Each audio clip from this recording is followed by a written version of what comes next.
It's 11. It's 11 o'clock. I think we should start. If there are people coming in, they'll join as normal.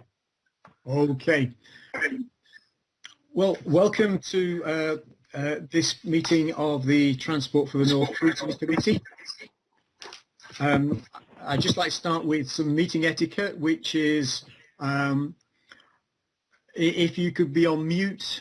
I trust everybody understands how to operate the various buttons on this, but if you could be on mute when you're not talking, this is to prevent feedback, or if you have children running around the house, perhaps running in and saying hi.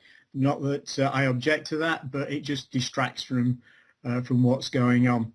If I could also ask that if when you're speaking you can switch the camera on so that any members of the public watching this can actually see who's talking. So that would be very helpful indeed. And if you wish to ask a question, if you could type it in the chat, and I assume you all are familiar with the chat function. And equally, if you wish to speak, you could also just put that in the chat. Just type the word "speak." That's absolutely fine. So, is everybody okay with the meeting etiquette? So, just before we get started, I'd just like to talk a couple of issues came up between the last meeting and this meeting. One is to do with papers, and in this particular meeting, we actually had something like 200 pages to read. It's been pointed out to me that this is quite awkward. That while you're on the meeting, that how do you have a screen up, and also can you see and relate to your own papers? So I would just like to suggest that you perhaps talk to your own IT department at your appropriate authority and see what they recommend. What I can say to you is that it's Transport for the North's policy not to actually send out a lot of paper for people. However, so we do need to find a technological solution for this, and I would suggest that perhaps minimizing a window, the Teams window, and perhaps opening up a window with the papers in might be of help. However, as I say, this was raised, and I do believe that we do need to find a solution for this, because it can be difficult now that we're all in remote meetings and we might only all have one particular device. Moving on from that, the next meeting, just a little bit, I want to do this at the beginning of the meeting. The next meeting will be the 26th of August. Also relating to papers, the papers will come out, I think you probably all have noticed, the papers came out as one complete document this time. This is in readiness for Transport for the North to move to an application called modern.gov. Mm-hmm. So that will therefore be the way forward. So the next time you will receive an email with instructions on how to link to modern.gov to access your papers. So that's just for information. I believe I have a question on the line. So, Councillor Hughes, would you like to ask your question? Yes, question. I just wonder, is it not possible that by the end of next month we might be able to meet in person again? Obviously, this will be fully dependent on any emerging government guidance, but I am sure not the only member who feels it's preferable to meet in person if possible, obviously with an online option for those who choose to attend that way. Well, at the moment, I don't see that changing. However, obviously, if meetings are deemed to have the option to meet in public, in face to face, then we'll cross that bridge when we get there. At my own authority, are not intending having any meetings face to face this side of Christmas.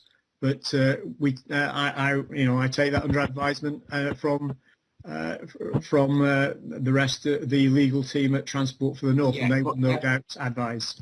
That's quite understood. Thanks very much. Thank you, Chair. I can advise that TfN are keeping the situation under continuous review, and at this point in time we have no plans to move back to either opening the offices or to formal face-to-face meetings. Thank you very much, Mrs. Dimmock. So back to today. There is an awful lot on the agenda. It's crammed full of goodies. So one of the things I'm going to try and do is manage each item to around 20 minutes because I would like us to be able to finish at 1 o'clock. I'm imagining that items perhaps 4, 7 and 10 will be of most interest to the committee, so therefore those are the ones that I would suggest that we reserve most time for. But as I say, I am going to look to guillotine at 20 minutes. One of the things that I'm going to ask is that when we get questions this time, that we will gather a number of questions. We'll group some questions. So if there are questions for the officer who's presented a paper, we'll get all the questions asked, or maybe 3 or 4 questions asked, and then allow the officer to answer them in groups rather than actually back and forth in order to expedite matters. That doesn't preclude the fact that you will have an opportunity to perhaps ask a follow-up question afterwards. And I trust that is okay with everybody here. So moving on, I would like to ask for any declarations of interest today. Are there any declarations of interest at all?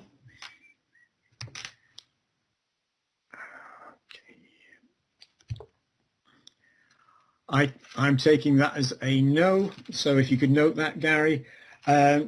I would like, therefore, I'm moving on to the minutes of the previous meeting. I would like someone to propose that the minutes are a correct and accurate record of the previous meeting, and the second, please. Move that, Chair. Who was that? Sorry. Sorry, Roger Jones. Sorry. Okay, if you can just type in the chat, then it makes it easier for Gary to pick up. That's great. Thank you. Neil, do you have a question? Yes, I do, Chair. I've got a couple of possible corrections. One, I'm just seeking clarification of what the minute says, and that's at 4.2, where it says the Programme Manager for Rail North explained that services are currently suspended. I'm not sure what exactly that meant, because obviously some services have been operating. And my other question, well, the other correction is definitely a correction, or certainly a clarification. It's at 5.6, and what I was saying here is not to encourage members of councils or of this scrutiny committee to change their vehicles, although that would be a great idea, I'm sure, but whether the RTA, Road Traffic Police Association, are looking at encouraging their own members to change their vehicles. Thanks.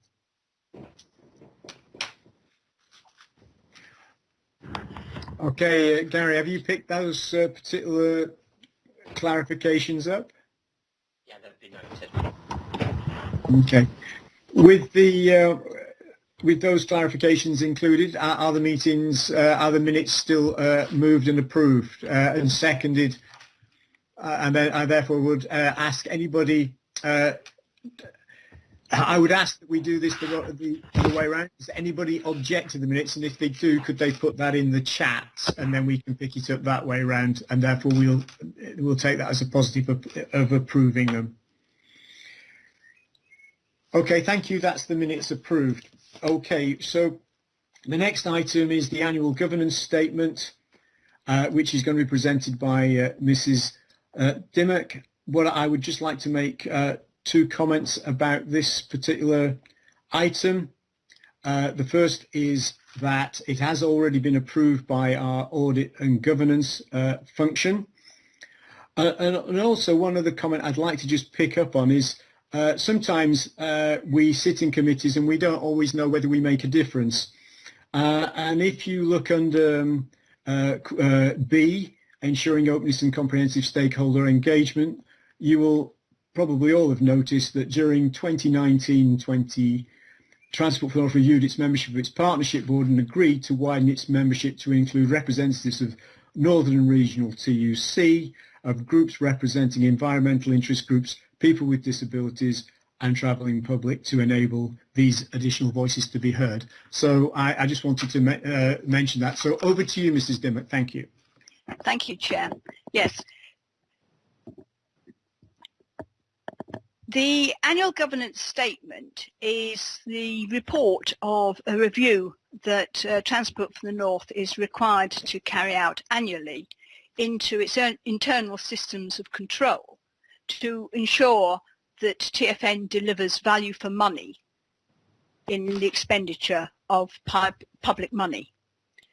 The review has to be carried out in accordance with SIP for guidance and has to look at 6 principles. These are integrity, openness and stakeholder engagement, achieving sustainable economic, social, environmental benefits, the optimization of achievement, the development of the capacity of the organisation, and transparency, reporting and accountability. So the process is that a review team looks at the processes that TfN engages with in carrying out its functions and completes a review, and that review is the annual governance statement which is appended to this report. I'm only going to pull out a few of the highlights from that report. The first, as your chair has mentioned, is in relation to the partnership board and the increased stakeholder engagement that has been achieved through widening the membership of the partnership board to include the regional representatives of the TUC and currently a representative of the Committee for Climate Change, a representative of Disability UK, and a representative of Transport Focus. And I would say that the views of these wider stakeholders has already been received by the Transport for the North Board at its June meeting in relation to the current pandemic, when members, representatives of the TUC and Transport Focus addressed members with regard to the experience of workers and travellers at the current time. Another development during the year has been the increased use and the development of the officer reference groups. These are officers groups that bring together all the officers of the constituent authorities so that they have an opportunity to input into policy matters at an early stage, long before the decision reaches the board, so that your officers have an opportunity to influence TfN's policies and procedures and developing proposals at an early stage. Another highlight of the year has been the development of the Northern Charter through the Members Working Group. And inclusive and sustainable North is one of the 4 key priorities of the Charter. And as part of this, we are developing the decarbonisation strategy. And the final highlight that I wanted to raise was the introduction of the monthly operating report. This brings together performance and financial information in a transparent way so that all members have access to it. And you'll see that it is an item on the agenda of this meeting. And the final point that I wanted to bring to members' attention was the fact that as part of the annual governance statement, we include an action plan for next year. And one of the actions for next year is a development of the scrutiny function. And this will be an opportunity for you to look at the way scrutiny works for Transport for the North and to propose changes that you feel will bring greater benefit to the scrutiny function. So thank you, Chair. That's all I wanted to say in presenting the report. If there are questions.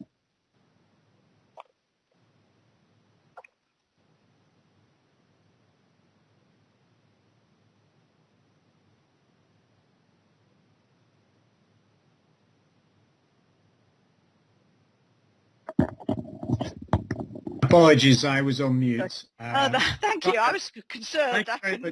Thank you very much, Mrs. Dimmock. We're going to take questions now. I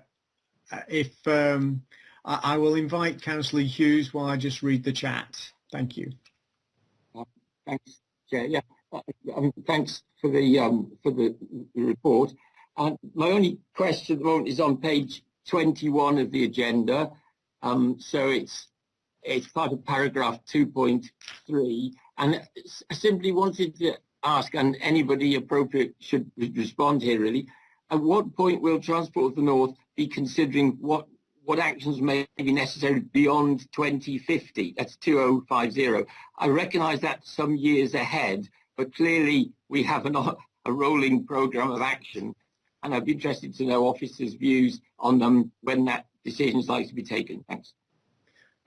Before you take this question, Mrs. Dimmock, Councillor Jones, would you like to raise your question, please? Well, it was more than just a brief comment. We are going through a health crisis at the moment, as we all know, and public transport is probably more difficult now to manage than ever before. So I just wanted to make the point that TfGM does have strong relationships with its partners, and I think we're going to have to work very hard to continue that and build on it if we possibly can. That was it, Chair. Thank you. Are there any other questions for Mrs. Dimmock at this stage? All right, Debbie, please carry on.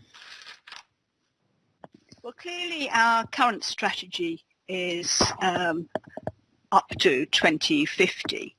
However, we're building on a rolling programme of improvements that has been developed already over the last 6 years, and that will continue to happen. So as we move beyond the current framework of 2020 to 2050, there will no doubt be a rolling programme going forward. But before that, we would need to complete a review of the strategic transport plan with full consultation on the proposals in that plan. And then there would be a review of the implementation programme. I don't know if any other officers on the call have anything to add to that. Mr. Craven, you have a question. It was a comment, Chair. Thank you.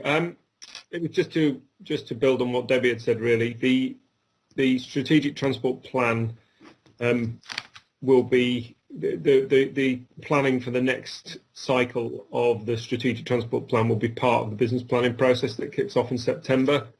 I think if we're being honest, people are within the organisation, particularly in the strategic rail team, but also more broadly in the organisation, are focusing at the moment on the immediate, be that on rail operations or on the economic recovery plan that is later in the agenda. But we will shortly be turning our eyes to planning and preparation for the next strategic transport plan that will need to be delivered on or around 2024. So that will be picked up at that point. Okay, thanks both of you for that. If there are no more questions for Mrs. Dimmock, I do have one question, and it's around whether I think it's section C, the environmental, the piece which involves environmental, and I didn't know whether there should be any reference to the government's helping the government achieve its carbon net zero targets by 2050. Yes, indeed. We refer to the pathway to 2050, and then as part of the Northern Charter, obviously we are currently developing a decarbonisation strategy, which will very much be looking to assist that programme. Okay, thank you. I know that this will be developed ongoing, so I'm just hoping that, I mean, climate change is going to be as important and as COVID-19 is at the moment, sooner or later. Anyway, look, if there are no more questions, then I move to the recommendation, which is that it's recommended that the Scrutiny Committee consider the report, and we recommend that the TfN Board to approve this annual government statement. Could I have a proposer and a seconder, please, for this? Steve Parish will propose. Thank you, Steve. And a seconder, please. Yeah, seconded, Councillor Jones. Oh, thank you. That's great. And again, I'm going to ask for anybody who disagrees to go in the chat box. It's much easier than the other way around. Okay, then that recommendation goes through. Thank you very much, Mrs. Dimmock, for presenting that. I think. Is it, Ian, are you presenting the next section on financial outturn, or is that going to be? I'm going to do that, Chair. Thank you. Over to you then. I will take the report as read. A lot of what is in here will be familiar to members of the Scrutiny Committee from the March monthly operating report. It gives more detail of the financial outturn position, and it identifies some of the expenditure that has or will be slipping into the Revision 1 budget for this year. The outturn was 47 million against the original budget of around ex contingency of around 79 million. I think people will be aware of what the main variance there is, which was the cancellation of the IST Phase 3 or Phase 3 of the IST programme. That's been discussed extensively through the year last year and into this year, and was finally cancelled by the TfN Board at the start of this year. So what you can see in the outturn report, the main variances to budget are the financial effects of that programme being brought to a halt. I haven't particularly got anything else to say about the report. There's quite a lot of detail in it, so if anybody's got any questions, then I'm happy to take those. Thank you, Mr. Craven. So are there any questions for Mr. Craven, please?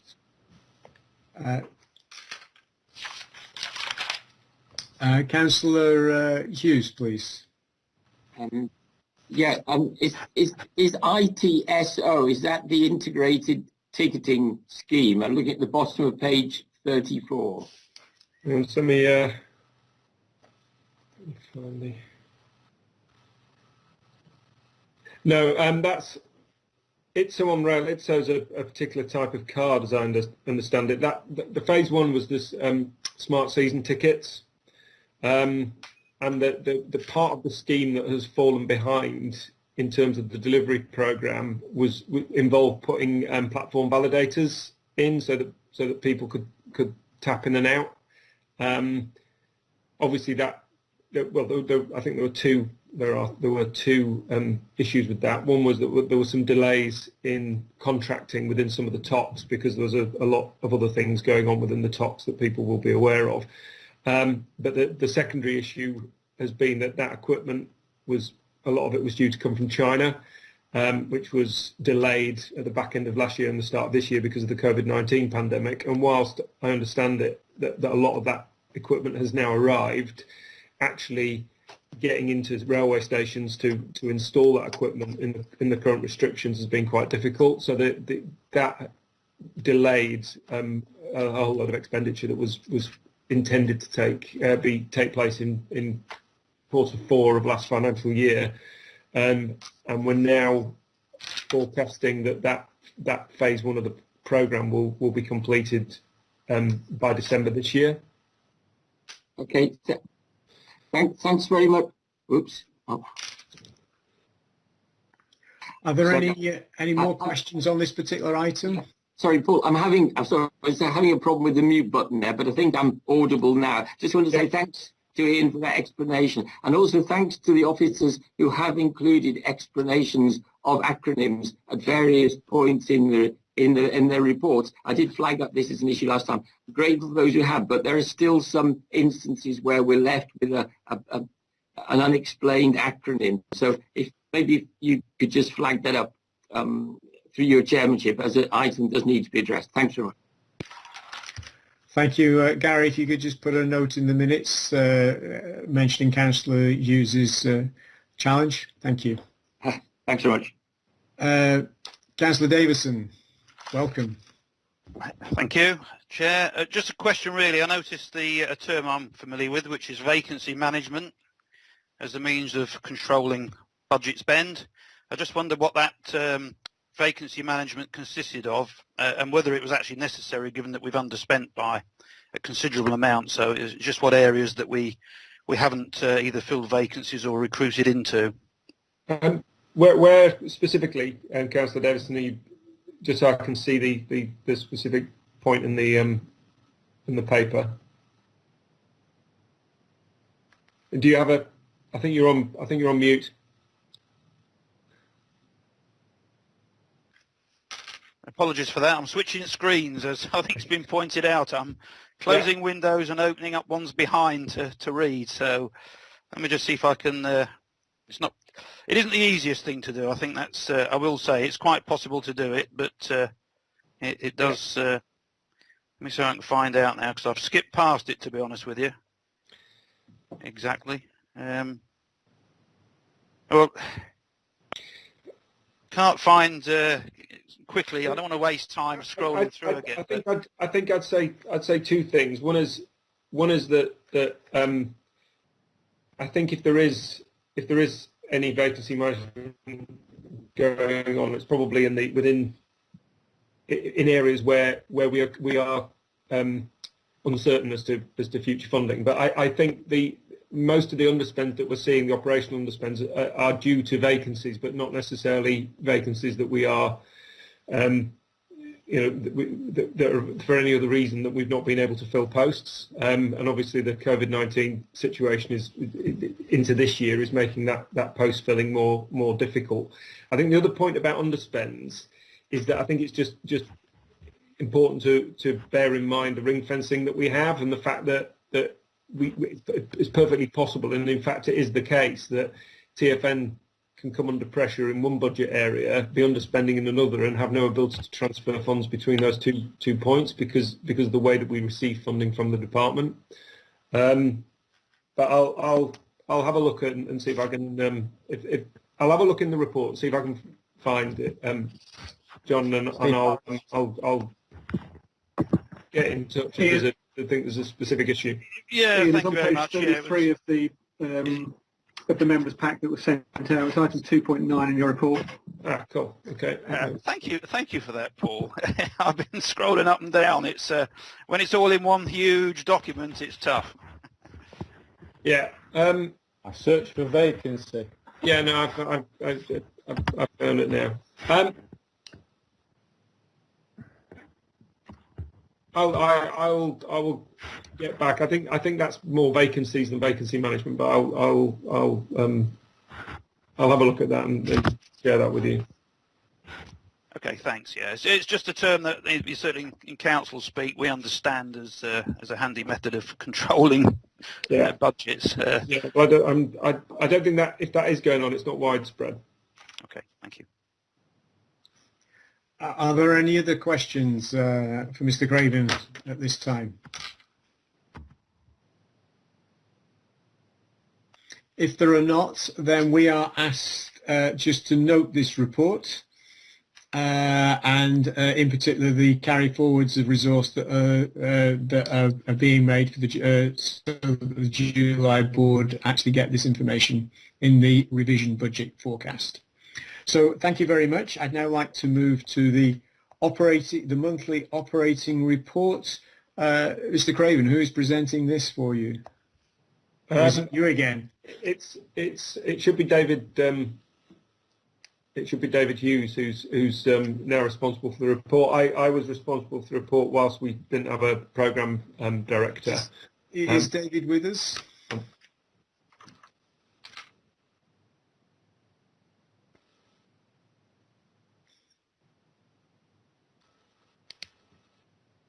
David Hughes is not on the line now, so Ian, if you want to take it on. Okay, I'm happy to answer. I'm happy to attempt to answer questions on it. It's, as I say, it's not my report, but I should be able to help if anybody has any questions. Okay, Ian. The way I think we'll tackle this is I just want to just ask Councillor Jones what his question is, please. If he could just elaborate on his question. Yes, I don't. For those with very good memories, you may remember back in 2010, the government announced work on what they used to call the Manchester Rail Hub. You know, the congestion issues on rail around Manchester, and that work was done by Network Rail. And since then, we've had a number of proposals which have helped the situation, but by no means have we solved all the issues yet. And I just wanted to highlight that the Prime Minister last week did announce a 10 million allocation for development work to look again at the rail bottleneck around Manchester and see whether we can then promote schemes to deal with it. So I just thought it was worth highlighting because that announcement, I think, was only made last week. That's it, Chair. Okay, all right. So then, could I ask, are there any questions relating to the monthly operating report? And Ian has said he kindly that if there are any, he will attempt to answer them.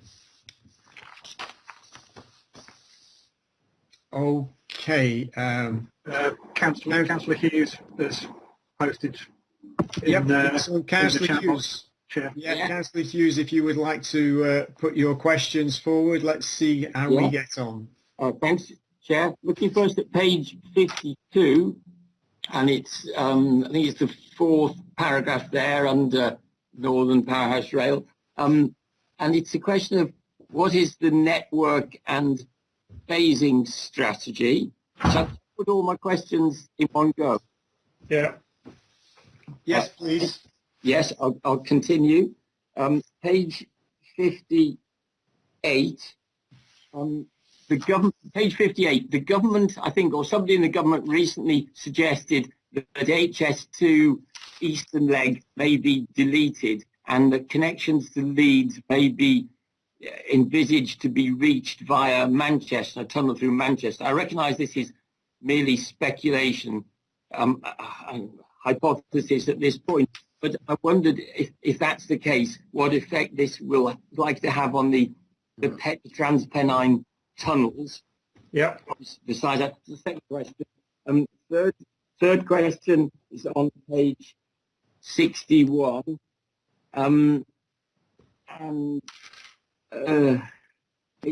Yes, about halfway down, there's a mention of partial electrification of the Transpennine route.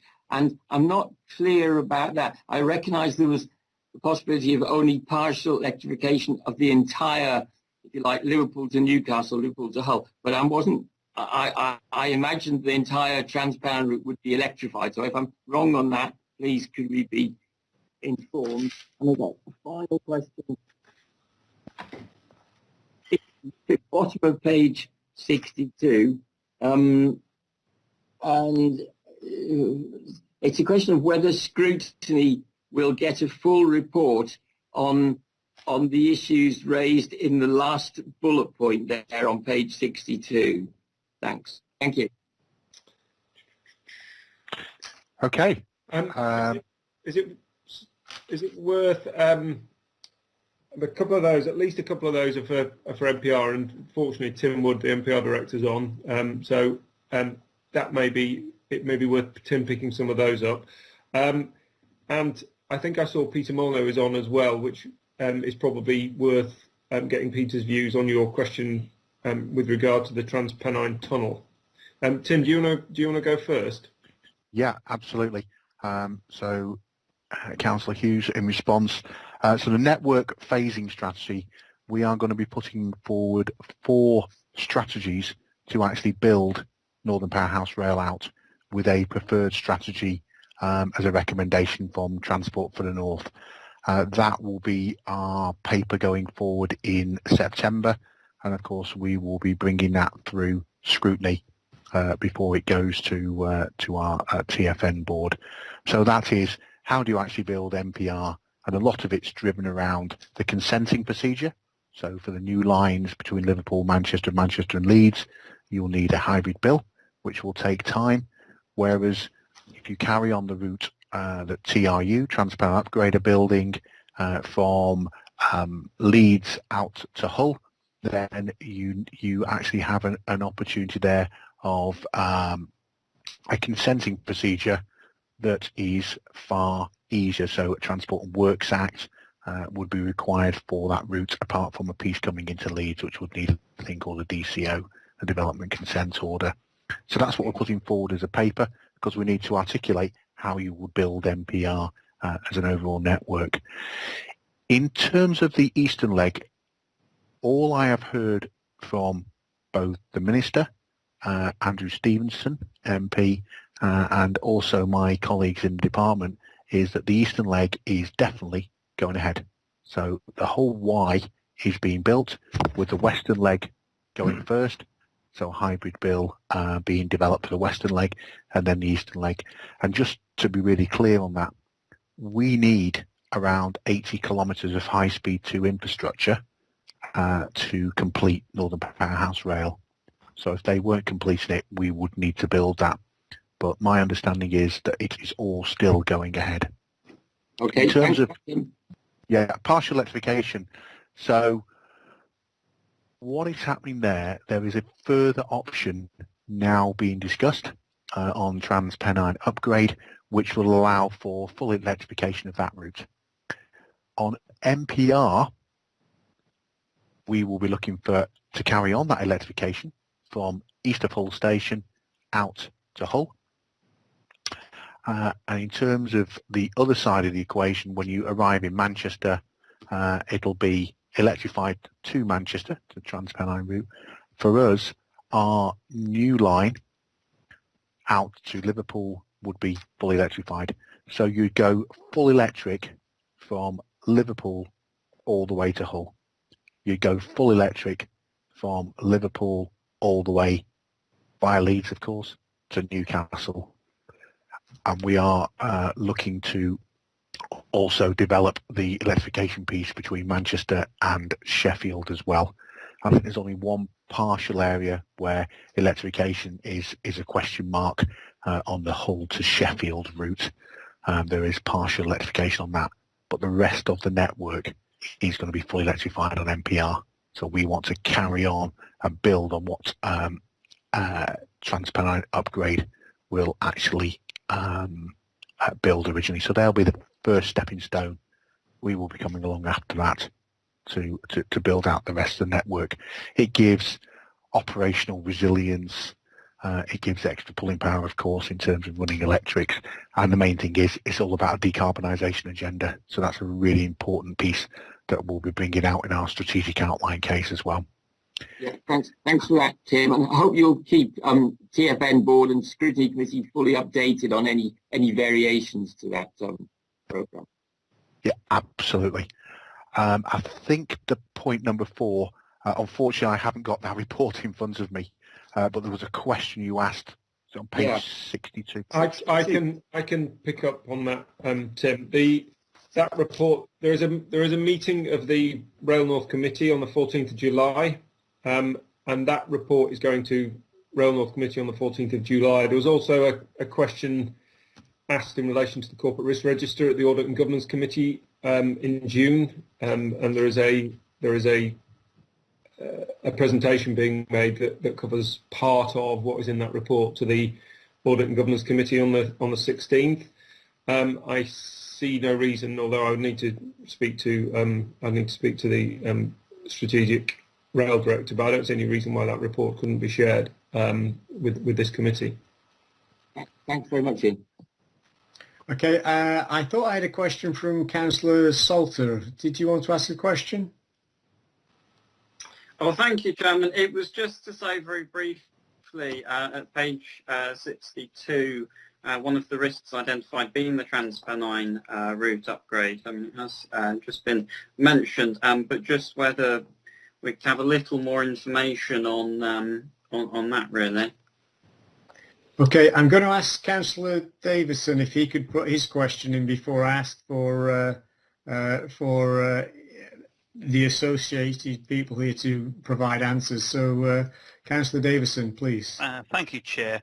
It's a general question, really. I think those of us that are part of the councils know that the government have asked if we have any shovel-ready projects that we could put forward for instant funding. So the question really was whether, as Transport for the North, whether we've been able to piggyback on that, whether we had any actual shovel-ready. A lot of this stuff is in the future. Obviously, it's in the pipeline. It's been developed. But I'd hoped that some of it might be, much closer than that to being able to put a spade in the ground. So there's just a general question, really, whether that's applied to us here as Transport for the North. Chair, would you like me to come in on that point in Transpennine Tunnel? It's Peter Molyneux. Yeah, that would be fantastic, Peter. Thank you. So in terms of Transpennine Tunnel, the work on the strategic outline business case is now complete, and that will be considered by the Department for Transport's internal governance procedure, which is called the Investments, Programmes and Delivery Committee. So that's going to that on the 20th of July. I'll just provide an update report to Partnership Board on the 29th of July.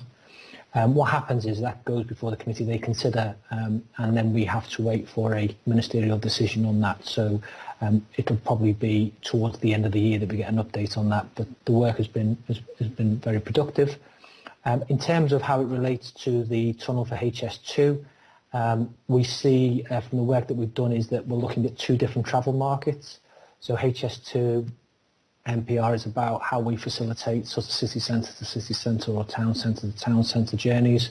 What we've found out from the work that we've done on Transpennine Tunnel is that it's not so much aimed at car commuters, but it's more aimed at freight, business users and leisure users. But some of this will be picked up and revealed in the report that is produced towards the end of the year. So in terms of HS2 and NPR, we see these very much as two separate travel markets, and therefore one doesn't necessarily impact on the other, although in terms of the offer we want to make sure that they are complementary in terms of the provision. In terms of the shovel-ready schemes, as the phrase is at the moment, or oven-ready, or whatever ready it is, yes, part of Owen's report a little bit later on the Economic Recovery Plan is a report that sets out our paradigm in terms of how we're approaching that, and there will be a report going to TfN Board in the end of July, which will have more details, and in broad strokes we will identify which schemes we feel could be brought forward from the investment programme, which schemes partners have identified could be brought forward, but also we'll be identifying schemes that we feel would be better devolved.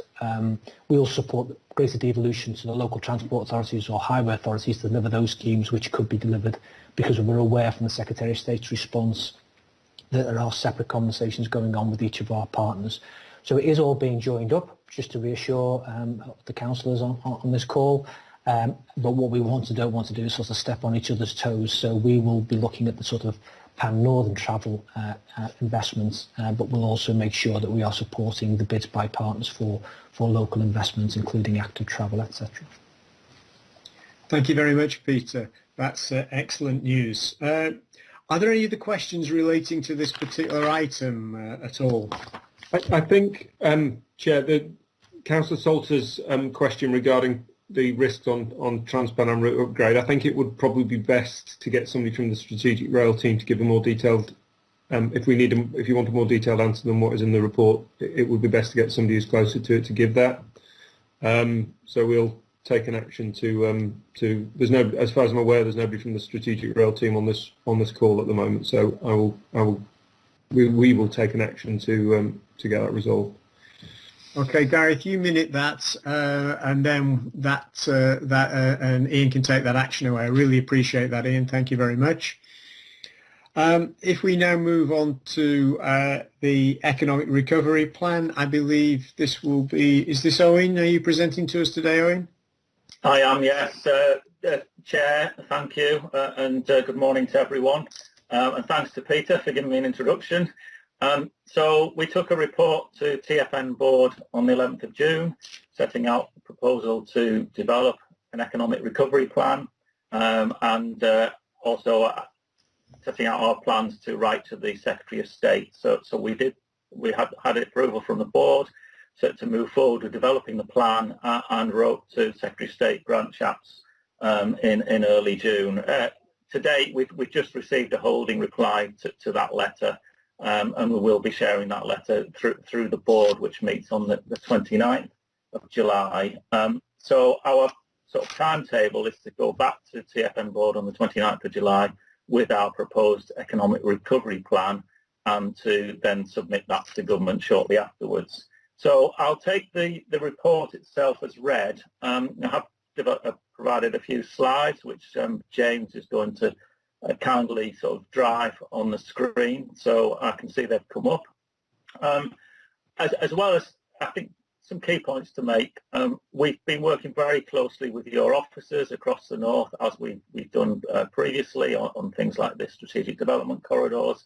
We've built on the evidence that we already hold at TfN, and Peter mentioned the investment programme, and the bulk of what we'll be proposing in the economic recovery plan are schemes in the investment programme.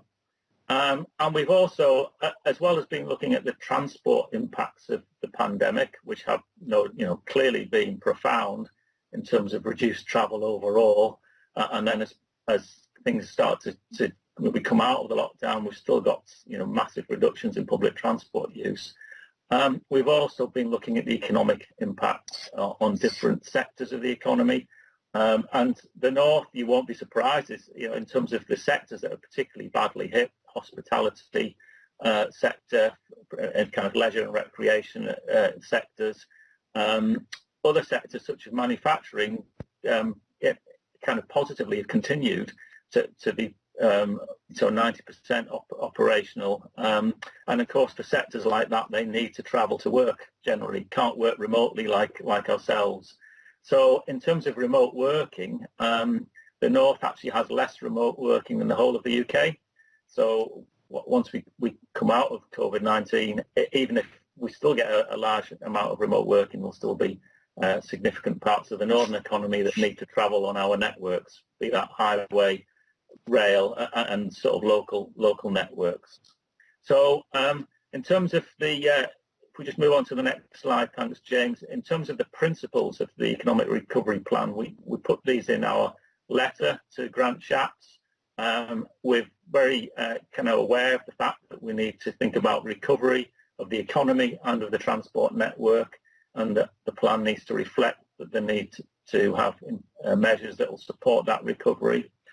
So we are looking at shovel-ready projects that can be delivered in the next sort of 6 to 18 months, certainly by sort of end of financial year 21-22, and that aligns with the kind of letter that went from MHCLG to LEPS, which I'm sure members are aware of. We're also looking at projects that are already in industry pipeline that could be delivered fairly quickly within the next 2 to 4 years.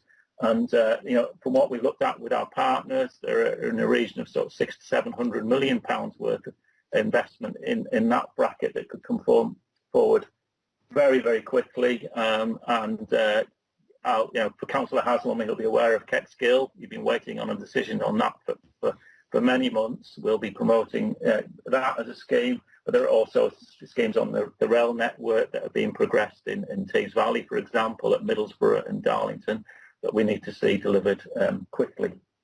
And then we're also identifying longer-term projects that we think can be accelerated, so bringing forward delivery by 1 or 2 years, and that includes schemes such as at Liverpool Central, Leeds Station improvements, the Cumbria coastline improvements, and working with agencies such as Highways England to ensure that they deliver sort of the RIS2 programme with pace and bring forward some of the developments of RIS3. We are, in terms of assessing proposals, using a very similar framework to that we used for the sequencing, and there's a report later on the agenda on that, and applying a consistent approach across all the schemes we've received. Could you move on, James, please?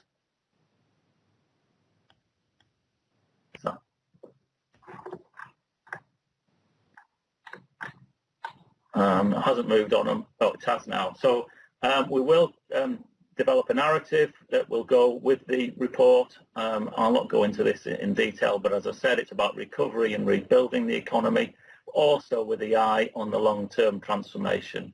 And as you're aware, we've done all the work on the investment programme. Our schemes in the investment programme have been developed to support that long-term economic transformation of the North, but also accounting for the impacts on the environment and inclusivity, bringing benefits to all sectors and all parts of the North. So that narrative is in development at the moment, and we'll bring that to the board at the end of July. If you could move on, please, James. The other key point that I think I just want to make here is, and Peter made earlier, we will also be calling for greater devolution of funding. That's to support more rapid delivery of schemes, and I think if as we all know, if they're developed and decisions are made at a more local level, there's a much better understanding of what's needed at that level to deliver the right schemes. So devolution to TfN, but also to local partners to bring forward schemes such as the Transforming City Fund bids, active travel implementation across the North, and support for local public transport. Again, if you could move on, James, please. The next slide, when it comes up, was just to highlight that in terms of assurance, we've been doing this work at pace. We are using the evidence we have on the investment programme schemes. We haven't got time to do a detailed assurance and due diligence of all the proposals, so we are relying on sort of candid evidence from our partners and endeavouring to understand the scope of schemes that are being put forward, understand that they, how they meet the STP objectives, and also critically, in terms of a credible economic recovery plan, they need to have a strong chance of delivery within the timescales that we're talking about. So, within the next 4 to 5 years for schemes that need to be on site, or if it's accelerated development work, within the next 5 to 6 years. We also, I think, need to make the point that it'll be our partners that will be delivering the bulk of these schemes, and partners need to be prepared to take those forward should the funding be made available. So just the final slide, just the timetable. So obviously we're at scrutiny today. We'll take a report to TfN's executive board on the 20th and then through to the board on the 29th. And I'd just like also to say we have had a tremendous amount of support and contributions from officers across the North to this work, which has been really helpful. So I'll stop there for any questions. Okay, well, I would like to ask for a question. Thank you, Owen, for your presentation.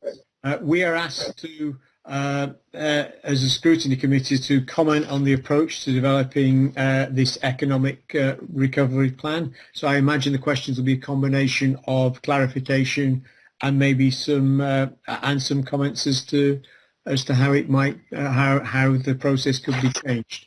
And I'm just looking to see Councillor Hughes, you have a question. Please go ahead. Councillor Hughes? Yes, sorry, it's just unmuting myself. Yes, refer to page 85 and the reference to the proposed dualling of various major routes. Scrutiny about the virtue of increasing road capacity, and whilst I recognise that this sort of action is maybe desirable in some limited instances, I wouldn't want TfN as a body to be unequivocally in favour of road dualling all over the place when public transport is clearly a far more environmentally friendly and possibly greater capacity carrying option. So I'd like some clarification, and I'd like my comment to be minuted also here, because I think if we're talking about benefiting the environment, we have to be really serious about this. Road dualling simply increases the volume of traffic on the road concerned. So that's my comment. And I also have a question relating to, I think, page 75, but it could be hooked on anywhere. The government has recently announced its chosen list of local authority bids for reopening certain rail routes. And I'd like to ask to what extent Transport for the North will be involved in supporting those local bids. And just as I'm representing Cumbria, I'd like to flag up that although my own local bid, reopening of the Keswick to Penrith Railway, wasn't included, I understand that DFT will now be working with the proposed sponsors of that project, the Cockermouth Keswick Penrith Railway, to see how they can progress the Transport and Works Act. So I hope that TfN will be aware of emerging projects like that as well. Thanks. Before you take the questions, though, does anybody else have any questions at all? Because as I say, it might be that people have similar questions to this. So are there any other questions at the moment, please? No, over to you, Owen. Thank you, Chair, and thank you, Councillor Hughes, for questions. Good questions. On the road capacity point, and I think you're referring to the letter which refers to the A66 scheme and upgrade of the A1, which is Doncaster to Darrington, which is obviously key north-south route. I think you're absolutely right. We can't just promote road schemes without the evidence to say that they're really needed. When we come on to the next report on the corridor work, the investment programme will explain how we're looking long term in terms of different scenarios, how people move around in the north and how they will move around in the future, and that will help us understand which road schemes are still needed in whatever future we end up in. I think it's important to say at the moment, well, pre-COVID-19, 77% of all miles travelled in the north were by highway, by road, car passenger miles, and in terms of freight, over 90% by freight. We've started to do some work at TfN looking at the impact of COVID-19 and how that might affect travel long term, but I think it would be, anyone would be a fool to say they know how this will all pan out ultimately at this stage. But even in, if you want to call it the most optimistic scenario in terms of higher public transport use, more digital remote working, and more active travel, you're still looking at 60% or more of miles travelled on the highway. And we are very much aware of the need to promote more active travel in local journeys and encourage more public transport use. But we are still going to be in a world where good highway connectivity is important in parts of the north, and particularly the more rural areas that will never be served by rapid rail connections, but for longer distance travel. So I think that's the response. There's no necessarily right or wrong at this stage. It's looking at the evidence, and in terms of the A66, of course, our partners strongly support that upgrade. TfN has strongly supported the upgrade, and it's a key freight route across the north. In fact, it has very high flows of freight for this strategic road network on the A66. I know that's an important reason for encouraging that improvement to go ahead rapidly. On the rail reopenings, we have a number of potential rail reopenings in the investment programme. Some are kind of shorter term in terms of Skelmersdale rail link is the one that's the most advanced, but there are others in the north where schemes are being put forward for beaching proposals, if we can call it that. Yes, my rail colleagues, Strategic Rail, have been working with partners to look at those. As with all investment, for TfN, we need to be clear it kind of aligns with our strategy, and it should be in the investment programme. But I think we will be looking at all of those proposals. Very much. Thank you very much, Owen. I'm particularly interested in the 77% of all miles are car passenger. I'm very much aware that in North Yorkshire, I think we have, I don't know, is it 6,000 miles of road or some number, and clearly either hydrogen or electric vehicles are going to be part of that, very much part of that solution. Ripping up the countryside to put rail track in isn't necessarily going to resolve that issue, and I think it's important that we tailor solutions that are appropriate for the particular area in order to maximise the pocket money we have and equally the environmental changes. But I think there'll be a lot of behavioural change, as you point out. However, notwithstanding all that, you did put in the fact that, and I love the fact that there's lots of stats here that we have more workers that have to go to work than can work remotely in this part of the world as well, and I think that's got to be borne in mind. So thank you for that. Are there any more questions for Owen on this particular paper? Any comments at all, other than the ones we've received? In which case, I will now have to just read a little bit to you, because I now have to move on to the next item, which is to exclude the press and public. And I will just read the wording, as I believe that is exactly what I am supposed to do.